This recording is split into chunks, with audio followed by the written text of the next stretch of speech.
Drage gledalke, spoštovani gledalci, lepo pozdravljeni v še eni decembrski oddaji V svetu odraslih. Poznate Pekarno Magdalenske mreže?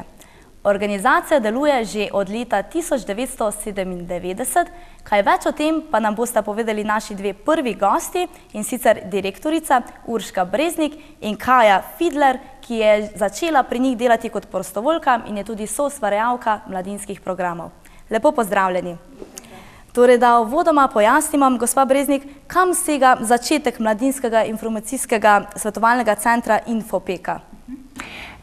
Se pravi, naša organizacija Pekarna Magdalenske mreže, Infopeka je naziv za mladinske programe naše organizacije, je, kot ste pravilno povedali, nastala že v letu 1997 in sicer je že od samega začetka se nahaja v kulturnem centru Pekarna.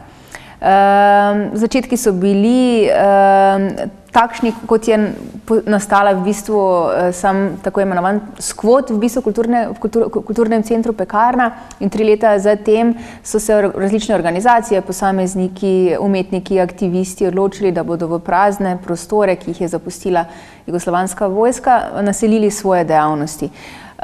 Takrat se je tudi naša organizacija začela zelo intenzivno razvijati, in sicer v 3 poljih, na mladinskem polju, na področju kulture in pa družbenega aktivizma. In na teh 3 poljih deluje tudi dan danes. Če še malo bolj to podrobneje pojasnimo oziroma opišemo, kaj vse potem vsebuje vaše delo, oziroma na kaj so vezani vsi vaši projekti, vaše naloge, vaši dogodki? Se pravi, če začnem na področju kulture. Na področju kulture imamo 2 zelo močna programa. Eden je rezidenčni program, in sicer gostimo umetnike iz različnih koncev sveta, pridejo v Maribor, so tukaj 1 mesec ali več, ustvarjajo v svojem mediju in potem to, kar ustvarjajo, pokažejo ob koncu svoje rezidence tudi prebivalcem in prebivalkam Maribora. Ta program se imenuje Soba za goste oziroma Guest Room Maribor in je trenutno edini rezidenčni umetniški program v Mariboru. Potem imamo mednarodni filmski festival stop motion animacije, Stop Trick, ki je najstarejši in največji festival stop motion animacije v Evropi. Ta se odvija vsako leto oktobra, nekaj dni, ko pridejo z različnih koncev sveta navdušenci nad animacijo, zlasti to stop motion animacijo v Maribor, kjer v tekmovalnem programu si ogledujemo filme, ki so prispeli. Hkrati pa potekajo tudi retrospektivni programi, kjer se kažejo stop motion animacije iz različnih koncev sveta izpred preteklih desetletij, in pa obogatenje s številnimi strokovnimi debatami s področja stop motion animacije. Potem imamo tudi malo galerijico na Koroški cesti K18, ker je na Koroški cesti 18, ki je v glavnem odprta mladim neuveljavljenim umetnikom, ki delajo v različnih medijih. Prav tako imamo literarne večere, ki smo jih poimenovali Beremo s teto Rozo. Roza je imenovana po Rozi Luxemburg, socialistični filozofinji in revolucionarki, in v tem sklopu literarnih večerov gostimo avtorje in avtorice, ki ustvarjajo družbeno angažirano literaturo, bodisi lepopisje, bodisi strokovno-teoretična dela.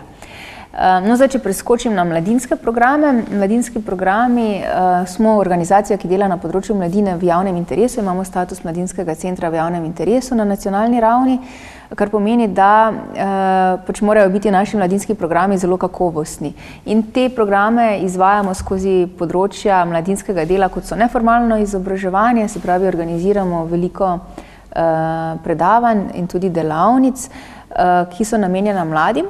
In ta so na primer z področja kritične pismenosti, z področja razumevanja politično-ekonomskega sistema, v katerem živimo, z področja tudi kreativnih nekih ustvarjalnih delavnic, hkrati pa organiziramo tudi cikel za vse, ki delajo in živijo z mladimi, se pravi za mladinske delavce in za starše ter učitelje. Zelo močen program znotraj mladinskega polja pri nas je prostovoljsko delo, ki ga razvijamo sedaj že 18 let. Pri nas gojimo mlade prostovoljce, ki pomagajo drugim mladim ljudem skozi različne projekte, mogoče bo kaj več o tem povedala tudi Kaja. In pa spodbujamo tudi mobilnost mladih, zlasti udejstvovanje mladih projektih, kot je Evropska prostovoljna služba. Vsako leto gostimo pri nas mlade iz različnih koncev Evrope, ki ostajajo 10 mesecev, delajo v naši organizaciji, nekako živijo tudi s tem lokalno skupnost, prav tako pa mlade, ki želijo postati prostovoljci v neki drugi državi, dobiti neka nova znanja, izkušnje, pošiljamo kot pošiljajoča organizacija v države, ki so večinoma članice Evropske unije, v organizacije, ki gostijo EVS prostovoljce. No. Še mnogo programov je, morda bi še tukaj izpostavila tudi knjižnico Tete Roze, tudi Roza enako iz Roze Luksemburg, ki pa je knjižnica, ki smo jo vzpostavili, da bi mladim omogočili dostop do kakovostne strokovno-teoretske literature z področja nekako politične pismenosti, gre v glavnem za literaturo progresivnih družbenih gibanj, socializma, anarhizma, in ker so to vrstne knjige težje dostopne v javnih knjižnicah ali v knjigarnah, si lahko vsak pri nas brezplačno opiše in si sposodi to knjigo, bodisi za študij, bodisi za splošno izobraževanje, širjenje obzorja. Torej lahko pokrivate res zelo različna področja, kjer lahko vsakdo najde nekaj zase. Sedaj pa, če se obrnimo še h Kaji, ti si začela pri njih delovati kot prostovoljka in soustvarjalka mladinskih programov. Kaj te v bistvu spodbudilo, da si začela delati kot prostovoljka? Ja, v bistvu sem jaz tukaj že kar nekaj časa in sicer začela sem v srednji šoli v 3. letniku, če se ne motim, in bilo je tako spodbujali so, da imamo še neke druge aktivnosti in dejavnosti in se mi je zdela Pekarna Magdalenske mreže oziroma Infopeka takrat najboljši naslov. V bistvu šlo je za delo z mladimi, tudi mladi smo oblikovali te programe, se družili z mladimi, z manj priložnostmi. Kratka, takrat sem začela, ko je bilo še bolj malo teh prostovoljskih programov, ampak zdaj vsako leto jih je več in vsako leto več prostovoljcev in prostovoljk, tako da se vsebine kar širijo. Kaj pa je tisto, kar bi ti najbolj izpostavilo oziroma si najbolj zapomnila v vsem tem delu prostovoljstva?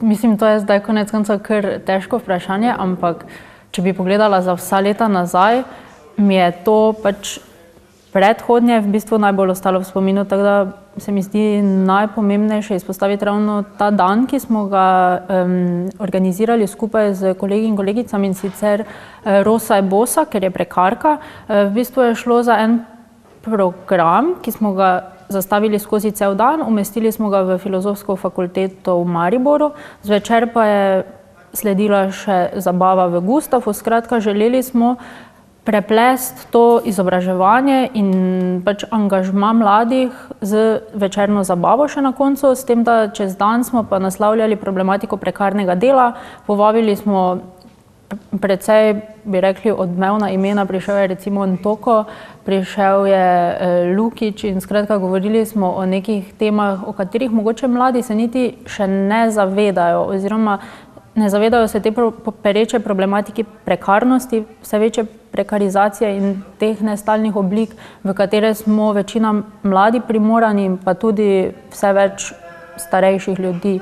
In mogoče če že govorimo o tem, lahko menim še Rosino šolo delavskih pravic za mlade, ki smo jo pravzaprav končali prejšnji teden. Šlo pa je spet za sklop 5 vsebin, ravno na temo prekarnega dela, pasti prekarnega dela, povezave prekarnosti z zdravjem, kako si lahko oziroma kako si ne morejo mlade ženske ustvariti družine prav zaradi teh nestalnih oblik, v katerih delajo. Tako da skušamo naslavljati to problematiko in ozavestiti mlade in v bistvu jih na nek način zbuditi. Ker dokler, ne vem, študiramo ali pa nimamo nekega stika z trgom dela, se ne zavedamo, kaj nas čaka, ko nanj stopimo. Zakaj bi pa priporočila še drugim mladim, da tudi postanejo prostovoljci oziroma da se pridružijo organizaciji? Sama si tudi se potem zaposlila, torej tudi prineslo tudi nek pozitiven vidik tega prostovoljstva?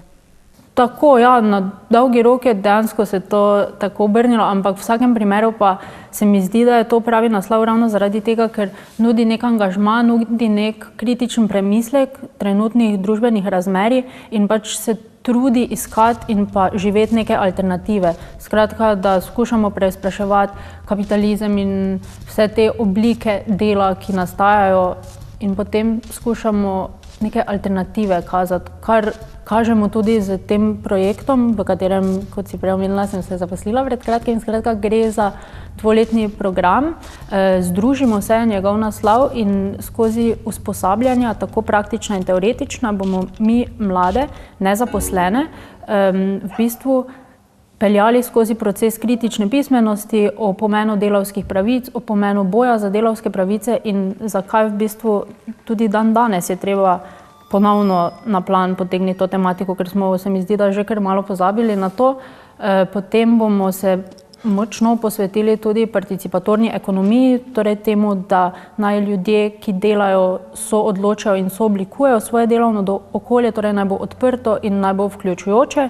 In na koncu bomo še stremeli k temu, da čim bolj razširimo idejo zadružništva, kajti prav zadružništvo posebej v teh območjih, kjer ni veliko obetov za mlade, ni veliko služb, lahko nudi zelo dobro priložnost, kjer se vključijo, angažirajo in zastopajo neko svojo dejavno pozicijo v družbi, ne zgolj kot pasivni uporabniki ali pasivni delavci, pač pa oblikujejo neko svoje participatorno podjetje, kakorkoli. Super. Pa še za zaključek, čisto na kratko, gospa Breznik, kako ste zadovoljni s preteklim letom in kakšni cilji, načrti za novo leto 2017? Ja, s preteklim letom, oziroma smo zagotovo zelo zadovoljni, delno tudi zaradi tega, kar je omenila Kaja, se pravi, da smo lahko zaposlili novo mlado sodelavko, da začenjamo z programom, torej združimo se, ki se nam zdi, da bo tudi v razmišljanje lokalnih skupnosti glede brezposelnosti, zlasti brezposelnosti mladih, prinesel neke nove, sveže ideje in tudi premisleke, in smo zelo veseli, da bomo lahko skozi program krepili tudi idejo zadružništva.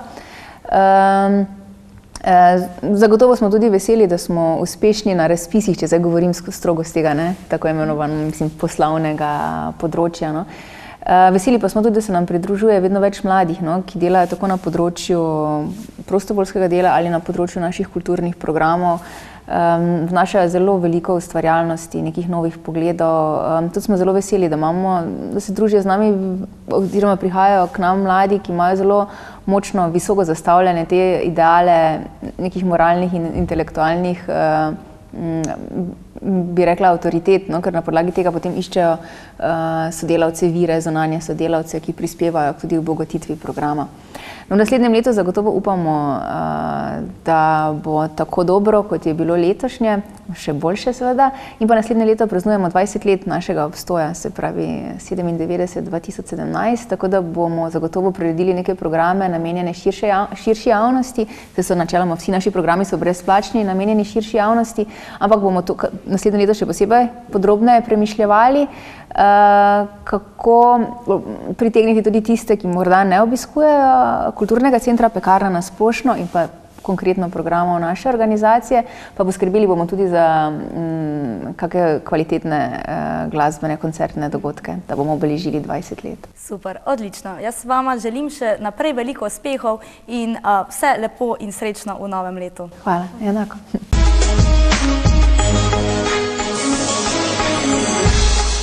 Imamo univerzo, ampak zagotovo še marsikdo ni slišal za mini univerzo Filozofske fakultete Univerze v Mariboru.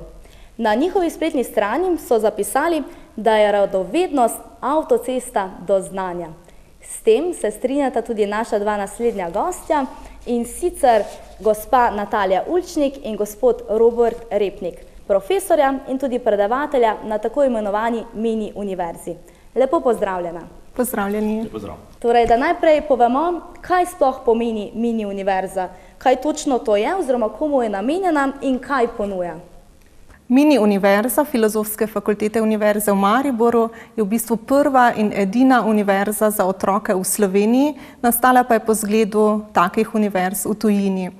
Mi za osnovnošolce pripravljamo predavanja z zanimivimi temami. V bistvu je namenjena torej vsem osnovnošolcem, ki si želijo odgovore na tudi težja strokovna vprašanja, na katera ne dobijo odgovorov recimo pri pouku.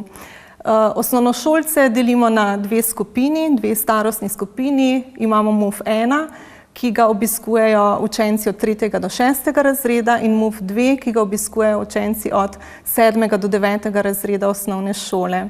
Predavanja so zelo raznovrstna in mislim, da so zelo zadovoljni torej naši mini študenti in mini študentke, ker dobivamo številne pozitivne odzive. Torej, na sami mini univerzi sodelujejo kar 3 fakultete, in sicer Filozofska fakulteta, Pedagoška fakulteta in Fakulteta za naravoslovje in matematiko. Pa so pokrita vsa ta področja, oziroma katere so, na primer, če naštejemo nekaj primerov, oziroma vsaj nekaj področji, ki jih pokrivate s temi predavanji? Pravzaprav sodelujejo strokovnjaki, predavatelji iz praktično vseh fakultet Univerze v Mariboru, tako da že zaradi tega pokrivamo vsa zanimiva področja za mlade. Res pa je, da nekako tale MUF tim, ki se ukvarja z sestavo programa, z vodenjem celotnega projekta, je pa res sestavljen iz ljudi, ki prihajajo iz teh 3 fakultet, ki ste jih navedli. Vsebinsko so torej vsa področja pokrita. Vsako leto jih malenkost tudi spremenimo, ampak skrbimo, da so ta, nekako rečemo temu, nadpodročja, recimo družboslovje, humanistika, naravoslovje, vsako leto zajeta, tako v MUF 1 kot v MUF 2. Gospod Repnik, vi ste za otroke pripravili predavanje z naslovom Kako se rodijo, živijo in umrejo zvezde. Je težko predavati takim mladim študentom? Bi rekel takole, da se ima človeštvo za svoj napredek res zahvaliti znanosti. Znanost nam odstira drugačne poglede na pojave okoli nas, morda nam tudi spremeni mnenje, nam jih razloži in to je vedno interesantno za mlade. Tudi astronomija je ena popularnejših tem, ki mlade zelo zanima, in radovednost, pa tudi včasih predznanje, ki jih mladi nekako izkažejo na teh predavanjih, je zavidljivo, je za nas zelo razveseljivo in včasih bi si celo želeli, da bi redni študentje izkazali takšen interes za tematike, kot jih pokažejo učenci osnovne šole na MUF 1 in MUF 2.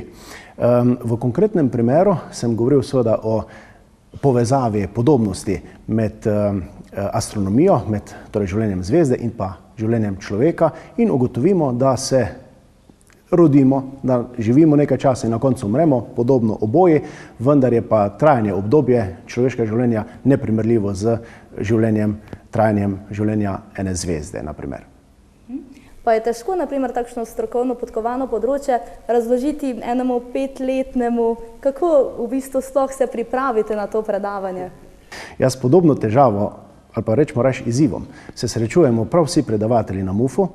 Najlažje je predavati študentom, ki o neki temi že zelo veliko vejo. Prav drugo besedišče lahko uporabljaš, mogoče imaš druga, v mojem primeru fizike, matematična orodja na voljo, s katerimi lahko stvari pojasniš, razložiš.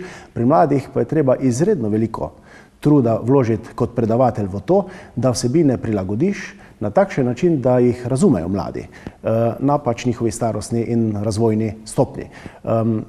Glede na izkušnje iz vseh preteklih let lahko rečem, da se to da za prav vsa področja in naši mladi študentje so zelo navdušeni nad tem, zelo iskreni so, natančno kar povejo, kaj mi je bilo všeč, kaj ne, in to je tista ključna povratna informacija za nas, da se trudimo in napredujemo iz leta v leto. Gospa Ulčnik, naslov vašega predavanja pa je bilo Človeki ali ljudje. Se velikokrat zgodi, da vas otroci sprašujejo, kako se kaj pravilno reče? Ja, to se zelo pogosto dogaja in tudi sama sem pri tem predavanju izhajala prav iz tega. Zelo hitro so ugotovili, da je moje področje slovenščina in reči moram, da slovenščina kot predmet v bistvu nekako že stereotipno velja za manj priljubljenega. Sama sem si zelo prizadevala, da bi spoznali, da je lahko tudi drugače, da slovenščina skriva številna zanimiva vprašanja in da so tudi odgovori na ta vprašanja izjemno zanimivi in njim blizu.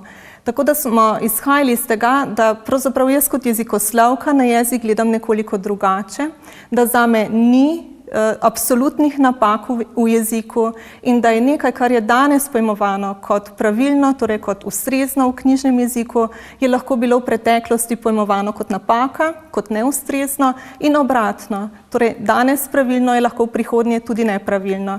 Tako smo potem izhajali iz tega primera Človeki ali ljudje, Sami so hitro povedali, človek v ednini, človeka v dvojini in v množini mora biti ljudje, človek je pa napačna. Jaz sem jim pokazala, kako je v bistvu ta oblika, ki je sistemsko povsem pravilna in ustrezna, bila v preteklosti opredeljena kot ustrezna in pravilna in so jo tudi uporabljali.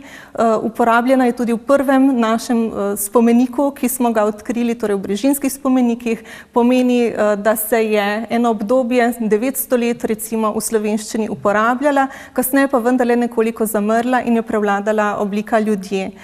Mislim, da so ta pogled na jezik sprejeli zelo pozitivno, pravzaprav z navdušenjem. Jaz sem jim na začetku povedala, da pri meni ne bo napačnih odgovorov, da lahko na moje vprašanje odgovorijo tako, kot sami menijo, da je ustrezno in tega so se zelo razveselili. In mislim, da jim je samo treba odpreti en nov pogled ali pa jih uvesti v nek drugačen razmislek o jeziku, o spremembah v jeziku. In tudi jezik se namreč rodi, živi svoje življenje in lahko tudi umre. Tako da smo se malo tudi o teh zadevah pogovarjali in seveda je zame kot za predavateljico bilo nekako najbolj pohvalno na koncu, ko je prišla ena deklica k meni in mi povedala, da je bilo zelo, zelo zanimivo in je postavila še kakšno vprašanje, tako da sem videla, da se bo s tovrstnimi vprašanji nekako raziskovalno ukvarjala tudi v prihodnje. Zakaj pa po vašem mnenju pomembno, da takšna strokovna področja že v tako mladih letih predstavimo otrokom? Jaz mislim, da jim mi lahko predstavimo ta področja na en drugačen način.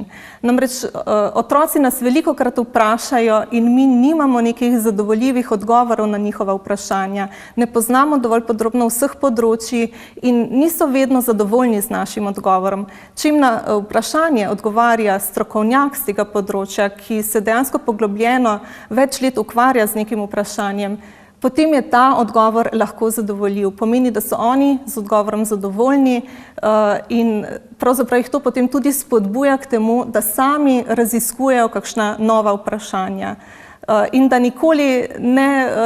se nikoli ne konča ta njihova vedoželjnost in radovednost, da tega ne zatremo, ko so majhni. Pa še za zaključek, kaj se torej lahko študenti univerze naučimo od vaših mini študentov? Gospod Repnik. Po mojem veliko, zaradi tega, ker v projekt Mini univerze vključujemo z velikim veseljem tudi pomoč strani študentov iz različnih fakultet, pa ne samo v smislu, da pač pomagajo izpeljati ta dogodek, to predavanje, da usmerjajo mlade, ampak da se tudi malo naučijo prilagajanja vsebin, kako se morda zahtevno, zapleteno vsebino, področje razloži na ustreznem nivoju mladim. To se mi zdi zagotovo ena pomembna izkušnja zanje. Nenazadnje bojo to počeli celotno svoje življenje, vkolikor so to pedagoški profili. Sicer pa se mi zdi, da je tudi sama vsebinska plat, tista res temeljno razumevanje nečesa, zelo dobra podstat za kasnejše razumevanje morda iste tematike na bistveno višjem nivoju. Včasih jim dober predavatelj predstavlja tudi dober zgled, kako pravzaprav dinamično, problemsko, ne ravno predavati, predstaviti, morda bolj skozi diskusijo, kot zgolj skozi razlago določene vsebine. Včasih doživimo tudi paradoks, naprimer, predavanje z področja računalništva je brez uporabe PowerPointa, kot smo ga navajeni. Torej, včasih so prav presenetljive izkušnje za študente in zgodi se celo, da jih vsebina do te mere pritegne, da pravzaprav pozabijo, da so tam zaradi mladih študentov. Ampak to je mišljeno kot dobro, ker prav kmalu, ko se je treba tega zavedati, svojo vlogo zelo dobro opravijo. Bi še kaj dodali? Ja, mogoče bi dodala samo to, da so mini študentke in mini študenti zelo hvaležna publika. Oni so dejansko zelo vedoželjni, radovedni, iskrivi, ne skrivajo svojega navdušenja, neprestano molijo svoje roke v zrak, želeli bi nekaj pojasniti, pokomentirati, povedati svojo izkušnjo, so zelo neposredni. In kot taki, pravzaprav tako publiko si predavatelji res želimo. Tako da mogoče so odrasli študenti nekoliko bolj zadržani, vsaj na začetku.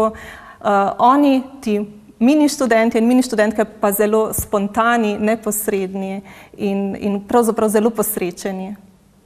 Super. Najlepša hvala za vajen obisk v studiu in vse lepo ter uspešno še naprej in naj bo veliko radovednih oči tudi s strani študentov univerze. Hvala. Hvala lepa.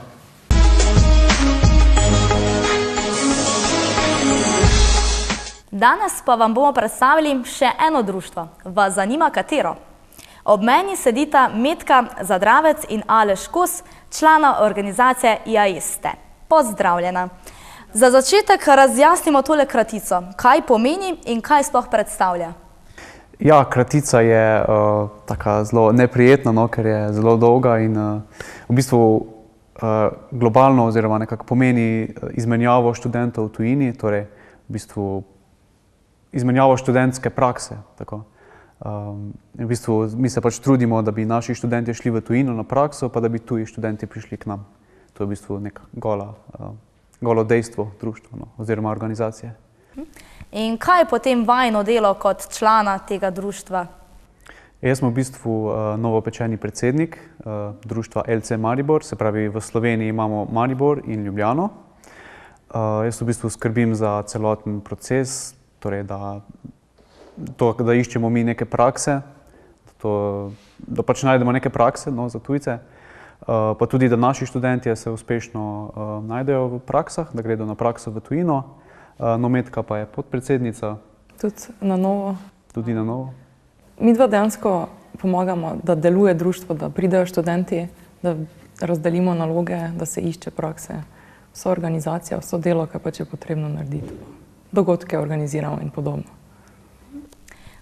Kakšne pa so vajne osebne izkušnje? Metka, ti si bila v Hongkongu, kako to, da je prišlo do te odločitve, zakaj ravno to mesto?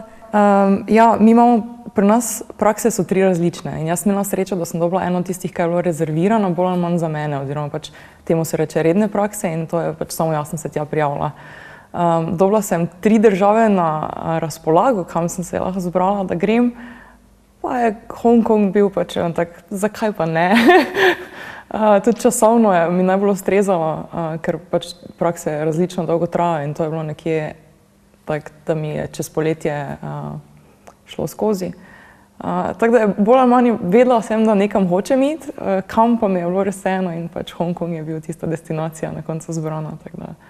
Delala pa sem na univerzi, tam ima IAESTE sedež prav na fakulteti in je bilo res fajn čez poletje malo doživeti to kulturo. Katera je tista stvar, ki si se jo najbolj zapomnila od te prakse? Kaj ti je vse ponudila? Tu je tako nasičeno, ko je mesto, toliko je en kupa stvari, ki mi ne bo nikoli šlo spomina. Od same mase ljudi do vsega, kaj sem tam videla v tistem pravzaprav malem, ogromnem mestu. Mislim, da pa najbolj mi bo dejansko ljudi ostali spomina, ker najprej te šokira, ker jih je toliko, pa pač vidiš, da so dejansko res prijazni, potrudijo se 100% dajo, da bi se s tabo sporazumeli, čeprav je angleščina tudi ne gre vedno najboljše in je bilo res izkušnja in pa priporočam. Super. Kaj pa tvoja izkušnja, Aleš? Jaz sem bil v Švici 2 meseca in pol. Tudi sem bil zelo zadovoljen, no. Sicer verjamem, da ni bil tak kulturni šok kot pri Metki, čeprav je tudi zelo multikulturno mesto oziroma pač država Švica na splošno je zelo veliko različnih kultur, no. Tako da dejansko res tistih pristnih Švicarjev že tudi ni toliko več, no. Sem bil pa zelo zadovoljen, no. Jaz se rad pošalim, da v bistvu nisem šel v Švico, ampak v veliko Slovenijo, no.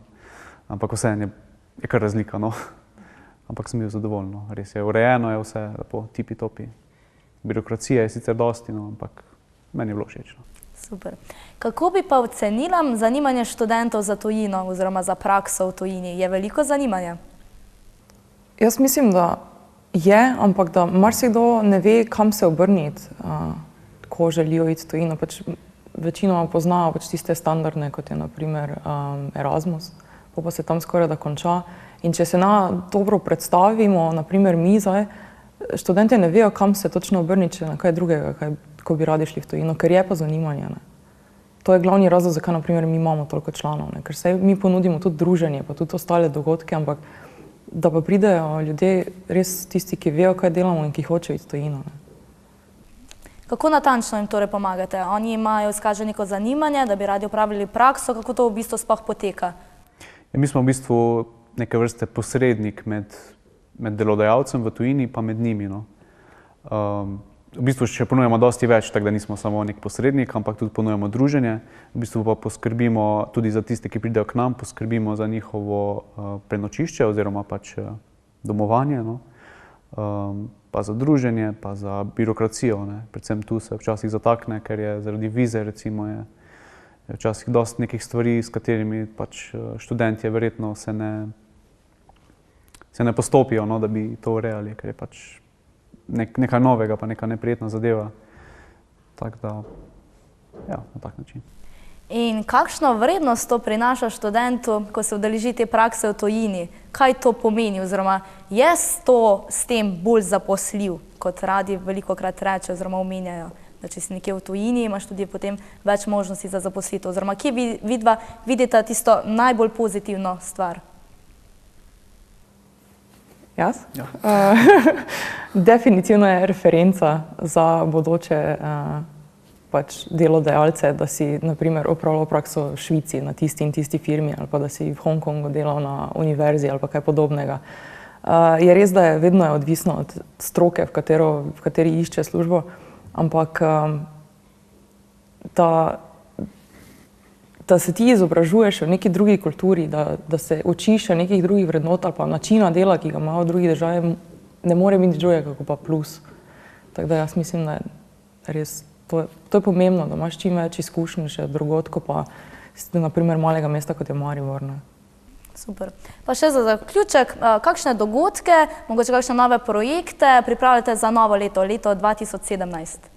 V bistvu leta 2017 bomo imeli že nekako ustaljen karierni sejem na Fakulteti za elektrotehniko, računalništvo in informatiko, hvala. FERI, tako, verjetno vsem poznan. V bistvu to se predstavijo podjetja, no, slovenska in avstrijska, v bistvu, ki iščejo nek kader, neke diplomante oziroma ne vem koga, ki bi magistrsko pisal za njih, pa tudi reden kader. 20 podjetij je ponavadi, okoli 20, to je v mesecu marcu bomo imeli to. To je nekako naš glavni projekt, no, ker je res, imamo zelo pozitivne odzive, no, tako strani podjetij, kot tudi strani študentov, se zelo zanimajo, da bi se pač čim bolj nekako našli v tem, no. Še imamo kaj takšnega, konkretnega? Drugače pač internacionalni ravni se tudi deluje. Imamo razne konference, kot naprimer CEC, to je Central European Convention. Zdaj zadnji je bil na Hrvaškem, na Krku, naslednji bo na Češkem, to je na vsake pol leta. Planirano je, ni še 100%, da bo ena druga konferenca, ki je za starejše člane, za izkušene, ki se reče LIP, da bi dejansko bila v Sloveniji in bi pomagali pri organizaciji. Drugače pa so še druge internacionalne take dejavnosti, kot naprimer JUMP, to je za novejše člane. To se bolj potuje, se spoznava druge iz IAESTE, pač drugod po svetu. Znotraj društva imamo pa take interne, ne vem, movie nighte in take stvari, da team building. Superca. Najlepša vam hvala za obisk v studiu in vse lepo še naprej. Hvala. Tako, drage gledalke, spoštovani gledalci, tole je bila še ena oddaja v svetu odraslih. Upam, da ste tudi tokrat uživali v naši družbi in da ste izvedeli tudi kaj novega in zanimivega. Se gledamo spet naslednji teden, bodite z nami, verjemite, zanimivo bo.